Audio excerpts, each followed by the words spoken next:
Arsa, tarla fiyatları ne kadar? Acaba biz de arsa sahibi olabilir miyiz? 400 bin lira peşin, geri kalan taksit olacak şekilde. Belki kazıklanacaksın. Yani, bilemeyiz ki. Şimdi 3. arsamıza doğru gidiyoruz. Uygun değil gibi düşünüyorum. Evet, bence burayı seçmeyiz gibi. Herkesin merak ettiği nokta aslında fiyat. Bize fiyatı verir misin?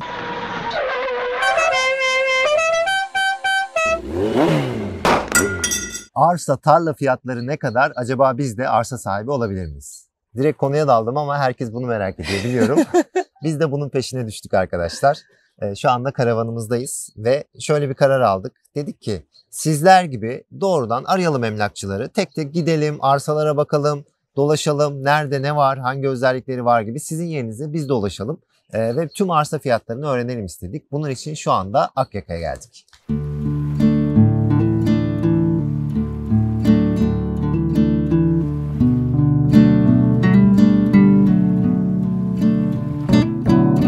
Madem bizim böyle bir hayatımız var, karavanda yaşıyoruz ve yaşarken her yeri gezebiliyoruz.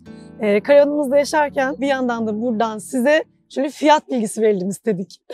Şöyle düşünün, siz arabaya binip buraya geldiniz ve tek tek dolaşıyorsunuz. Bütçenize göre, ihtiyaçlarınıza göre yer arayışındasınız ve biz bunu sizin yerinize sağlıyoruz. O yüzden çok konuşmayalım, istersen yolculuğa çıkalım. Çıkalım mı? Çok heyecanlıyım gerçekten yani. Çünkü bizim de çok merak ettiğimiz bir şeydi. Öyle herhangi sitelerden bakıp fiyatları görmekten çok direkt gidip kendinizin görmesi çok daha farklı. Aynen. O yüzden inanılmaz heyecanlıyım. Sarı sitede şöyle oluyor. Bazen ortalama fiyatlar oluyor. Atıyorum diyor ki 250 bin liraya imarlı arsa falan diyor. Aa diyorsun, demek ki böyle bir şey varmış. Bazen yok, olmuyor. Yok, konum mu alakasız bir yer veriyor. Mesela denize 0 diyor. Konumda öyle görünüyor. Ama gittiğinde dağın başında falan. Bunları hep birlikte tecrübe edeceğiz. O yüzden zaten bu yola girmek istedik. Bakalım bugün nelere gideceğiz? Hep birlikte göreceğiz. Hadi gidelim.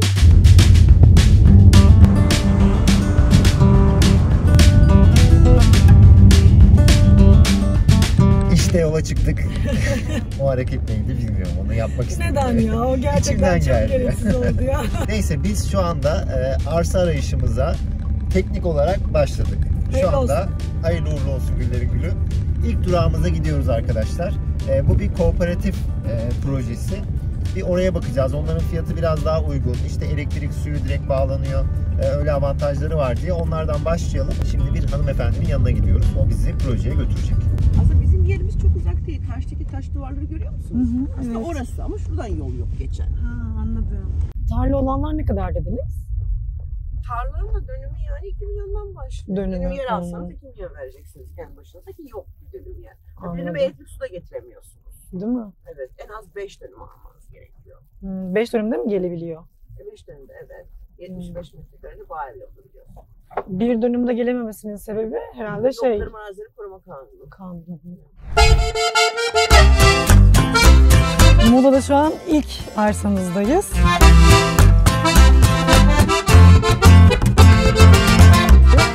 %92 net. Köşe parsel olması güzel. Bence bakın şu ağaç olması çok böyle güzel. Koydunuz. Bakın 360 derece muhteşem manzara var. Burada şöyle köşe 2 parsel kalmış. Elektrik, su altyapısı sağlanacak. Henüz daha tamamlanmamış ama şu anda işte yerler çamur.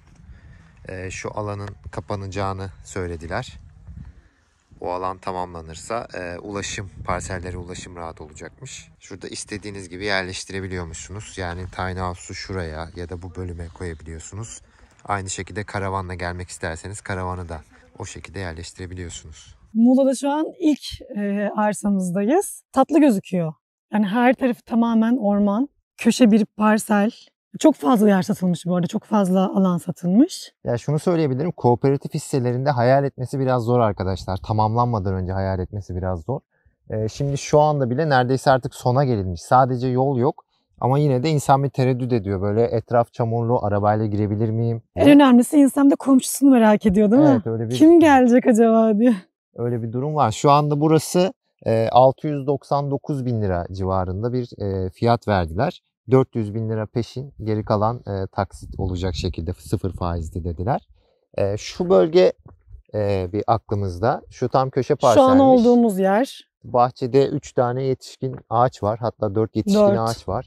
Şunu öğrendik, onu söyleyelim. Bazı yerler diyor ki işte satın alın, sonra kiraya vererek hemen paranızı çıkarın falan diyor. Biz açıkçası böyle bir alanı tercih etmiyoruz. Böyle bir seçeneği Bence tercih siz etmiyoruz. de etmemelisiniz. Çünkü yanınıza geleceğiniz komşunuz, düşünseniz yani kim olduğunu bilmiyorsunuz. Bir haftalığına gelecek, belki sizin orada huzurunuzu bozacak. Bir haftalık tatilleri kiralanabilecek yerleri almayın. Yani herkes parasına bakar sonuç olarak. Aynen Kiralarken çok Bu gürültücü iyi biri mi mü, demez. iyi biri mi, vay efendim komşuluktan anlar mı falan demez. Biliyorsunuz insanımızın da genelde böyle tatil anlayışı erik dalı çalmak olduğu için öyle birine verilebilir yani. Komşunuzu seçemediğiniz sürece de bir tatil alanı zehir olabilir. Zaten bir şart var aslında. 100 gün sınırı var. 100 günden aşağı veremiyorsunuz ama illa bir yolu bulunur diye düşünüyorum. Şuradan bahsedecek olursak da denize şu anda Akyaka sahillerine bir 20-25 dakika civarında bir yol geldik. Etraf gayet sessiz, orman içinde bir alan zaten. Az önce horozlar ötüyordu. Sadece onların sesi vardı. Kooperatif arsalarının güzelliği, elektriğiniz, suyunuz yanınıza kadar geliyor. Yasal olarak bazı yerler yapıyor ama yasal olarak bir foseptik alanının olmaması gerekiyor bu arada. Daha sonra belediye gelip bir problem çıkarabilir. O yüzden onun için böyle ekolojik arıtma sistemleri var. Biyo arıtma sistemleri var. Onları kullanarak sıfır atıkla o sorunu çözebiliyorsunuz. Onun için de birazcık ödeme yapmanız gerekiyor. Aklınızda bulunsun yani. Bununla bitmiyor olaylar. Bence yolumuza şu an devam edebiliriz. Yeni bir yere gidiyoruz değil mi şu an? Evet, şu anda yeni bir yere gidiyoruz. Tamam. Ya birçok kişi daha proje başlarken almış. Dediğim gibi ben öyle bir riske girip hayal edemem herhalde. Hani tamamen yapılmamış bir iş. İyi bir marka olması gerekiyor. İyi bir firma olması gerekiyor ki. Ya, güvenilir olması gerçekten çok çok önemli. Bunun için de iyi araştırmak gerekiyor. O yüzden soru işareti. Sıfırdan yeni başlanan yere girmek. Belki Aynen öyle. kazıklanacaksın. Ya, Bilemeyiz ki. kimi firmanın cebinde parası yok açıkçası. Önce satıyor. O para gelirse altyapıyı yapıyor falan. Bu da bir risk. Sonuçta 2 seneye 3 seneye uzayabilir bu süreç. Her insan gibi bizim de korkularımız var. Hı hı. Biz de paramız boş yere herhangi bir yere gitsin istemiyoruz. Tabii ki canım. Biz de para vereceğiz sonuçta buralara. Ve hani Kolay güzel bir yer kazanılmıyor. olsun. Gerçekten kolay kazanılmıyor. Güzel bir yer olsun. İçimize sinsin. Hani sonrasında bizi mutsuz edecek herhangi bir durum olmasın. O yüzden şu an ciddi bir araştırma içindeyiz. Ara ara atlıyoruz bu arada. Böyle şeyler geçiyor. Elektrik kabloları elektrik döşeniyormuş kabloları, da. sular. Böyle kilitlenip kalabilirim yanlış bir yere basarsam. O yüzden şöyle bir dikkatli seke seke gidiyoruz efendim. Yeni projemize hadi bakalım.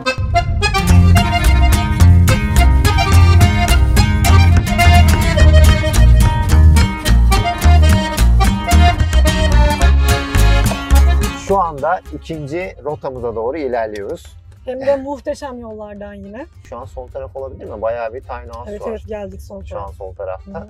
Bir görüşelim, zaten içeriden size bütün detayları göstereceğiz. Sonra tekrar şöyle bir gıybet yaparız hakkında, olur mu? Yaparız. Yine Mal alıyorsan bakalım. gıybetsiz olmaz. Böyle gidip Olmaz. görüşeceksin Para sonra veriyorsun çünkü bunun Aa, gıybeti olacak yani. çok para gözlü anlatan adam falan şöyle Tabii. dedi böyle dedi diye bir gıybet yapıp doğrusunu seçeceksin. Aynen öyle. Hadi girelim. Geldik fakat kapıda kaldık. Pardon, kapıyı açar mısınız? Uğur Dündar gibi milletin kapısına dadandık. Sen Uğur Dündar değilsin. Ben şuradan geçemez miyim ya? Diyorlar ya kafan geçince kendin geçersin. Geçerim ha. Gireyim mi? Dene bakalım. Sen girersen ben de girerim. Göbeğim çok ama. Ya şimdi kaç yaşında insanlar burada sıkıştı falan derler. Aa, giremiyorum. Benim popom mu büyük? Popon değil, göbeğin büyük aşkım. Ya onu- Sende popo yok ki. Onu çekiyoruz da her şeyi yapıyorum. Kafam Tamam. giriyor, kendim Sen giremiyorum. şu Bak yukarıdan- bir şey daha çürüttüm ha.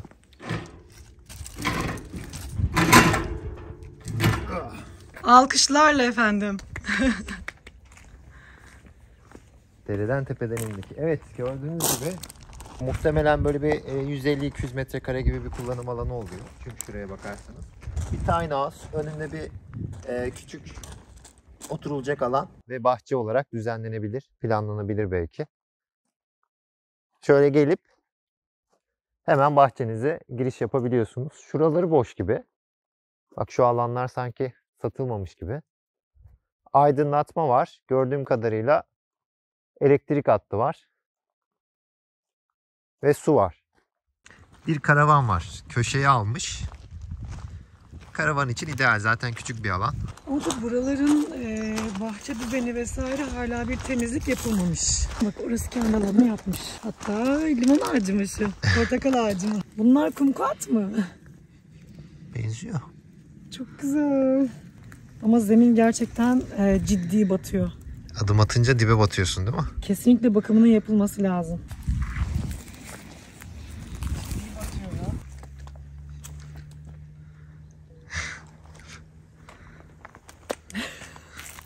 Söz yok diyorsun. Sözün bittiği yerdeyiz. Biraz böyle bakımsız gibi. Bu arada fark ettin mi? Muhtar duruşu. Arsa bakınca otomatik olarak eller arkaya gidiyor. Anlamadım. Yüklendi yani direkt sana da. Tabii direkt arsaya Güncelleme girince geldi. el arkaya gidiyor. Şimdi geldik ikinci noktanın gıybetine efendim. Evet, şu an gıybet time. Telefon pek çekmiyor. Evet. İnternet pek çekmiyor. Bu bir problem olabilir. Hani kimi insan için artı. Çünkü insanlar buraya böyle telefondan uzaklaşmak için geliyor. Ama aslında biz aynı zamanda zaten internetle ve telefonla işimizi yaptığımız için bizim internete kesinlikle bir ihtiyacımız var. Henüz sanıyorum ki parsellerin satışı olmadığı için peyzaj eksik. Çok o ciddi yüzden bir eksiklik var, evet. böyle otluk gibi görünüyor. Ama Bunların temizlenmesi lazım. Yani karavanın olduğu yerde aslında alınmış şu anda ama Hı hı. oranın da bir peyzajı yok. Herhalde Alan yapıyor. alan gibi. yapıyor. Alan yapıyor aynen. Ya bazı yerler mesela şunu yapıyor. Diyor ki tamam kardeşim sen yapacaksın ama benim şartlarım var. Şu şartları sağlaman gerekiyor. Ben seni çalışabileceğin kişilere yönlendiririm diyor. Bunun şöyle bir artısı var. Girdiğinizde göze bir güzel geliyor. Herkes belli bir nizamda peyzajını yapmış, düzenini kurmuş oluyor. Kimi yerde serbest bırakıyor. Bunun da problemleri var. Hani adam diyor ki benim param yok diyor. Ben otluk kullanırım, para olunca yaparım diyor. Kimisi de işte etrafını ben şöyle kapatayım falan diyor. Bir karmaşa olabiliyor. Yani aslında bence peyzaja da karışması gerekiyor alınan yer diye düşünüyorum. Hı hı. Çünkü bu sefer gerçekten ciddi bir kaos ortamı olabilir. Çok çirkin bir görüntüye girebilirsin. Evet, burası 2 tiny house, bir karavan gördük. Henüz yaşam o mantıkla başlamamış gibi ama elektrik altyapıları falan tamamlanmış gibi duruyor. Fiyatları konuşalım mı? Fiyat 755 bin lira olarak geçiyor şu anda. Yani dört bir tarafı orman, manzaranız çok güzel, harika güneş alıyor. Ama her şeyini gösterdik, eksileri artıları, bence siz de hepsini görüyorsunuzdur diye düşünüyorum. Evet, mesela bizim seçimimize göre sanki burası çok uygun değil gibi düşünüyorum. Evet, bence burayı seçmeyiz gibi. Devam ediyoruz. Bakalım Hadi devam edelim. yeni yerimiz. Yeni yer, 3. yere gidiyoruz. Merhabalar, kolay gelsin. Ben Mutlu Yeşiltepe. Şu an biz Akyaka tarafındayız da Akyaka kooperatif arsa projenizi incelemek istiyorduk. Tamamdır, hemen yönlendiriyorum. Tamam, çok teşekkür ederim. Kolay gelsin. Saldırıyoruz efendim. Nereye bulursak arıyoruz. Bakalım hazır buraya gelmişken görülebilecek her yeri görelim istiyoruz. Sizin yerinize benzini biz yakıyoruz. Yemek masrafları bizden. Parayı sizden alacağız ama. Parayı gönderin siz, gerisi bizde. Rahat olun siz. İBAN'a atacağım. Çok bir şey değil. Bir 1 milyon, 2 milyon ateşleseniz 10 numara yerler buluruz size. Hadi bakalım. Arabamıza bindik. Şimdi 3. arsamıza doğru gidiyoruz. Bunun fiyatı diğerlerinden biraz daha yüksek. Çünkü Evet. daha önceden satışa sunulmuş. Böyle yavaş yavaş değerlenmiş. Biraz artmış. Ama bakalım, hani buranın en ünlü projelerinden birisi. Akyaka'nın en azından en ünlü Tiny House köyü projelerinden birisi. Ne kadar gelişmiş, arada nasıl fark var hepsini görmüş olalım. Değerlendirmek için bu da önemli. O yüzden bir oraya gidiyoruz şu an. Evet, ya aslında şu anda her bütçeye uygun bir arsa gezmiş durumda olacağız. Tiny House köyü gezmiş durumda olacağız. Aynen öyle. İlki farklı, ikincisi farklı, üçüncüsü farklı. Evet. Aha, karşılandık direkt. Merhaba gençler.